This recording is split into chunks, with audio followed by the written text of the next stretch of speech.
फुसके मारे हैं जनाब स्पीकर वहां पे।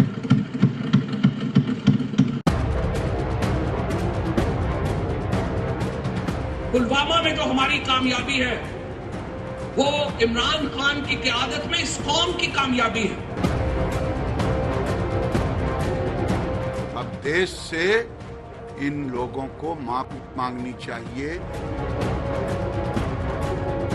राहुल गांधी जी को माफी मांगनी चाहिए देश के सामने।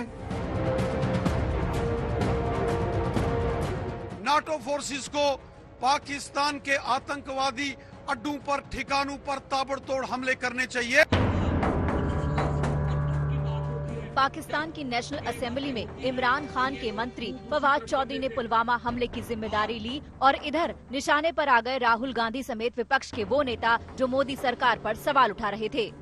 मैं तो यही कहूंगा कि राहुल गांधी सहित तमाम विपक्षियों ने जो हमारे सुरक्षा कर्मी को गाली देने का काम किया और विश्वास किया, सर्जिकल स्ट्राइक पर पर्सन चिन्ह खोजा, उसके मांग रहे थे सबूत।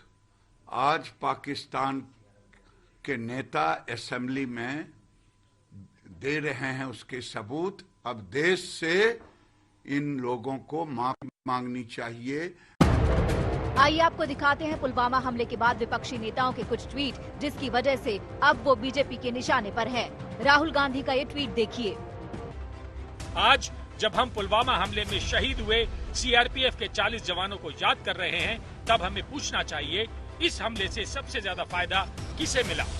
इस हमले की जांच का नतीजा क्या निकला? सुरक्षा में चूक से हुए इस हमले के लिए बीजेपी सरकार में अब तक किसे जिम्मेदार ठहराया गया है? राहुल गांधी जी को माफी मांगनी चाहिए देश के सामने। कांग्रेस पार्टी को शर्मिंदगी होनी चाहिए देश के सामने कि उन्होंने देश के सैनिकों के ऊपर अनास्था प्रकट किया था, देश की व्यवस्था के ऊपर अनास्था प्रकट किया था। उनकी विरोध मोदी जी से हो सकता है, पॉलिटिकल विरोध हो सकता है, लेकिन उसके अर्थ ये नहीं है देश की प्रधानमंत्री जी की बातों को यहां तक जाके पाकिस्तान की भाषा में बोले। ये बहुत ही चिंताजनक विषय है।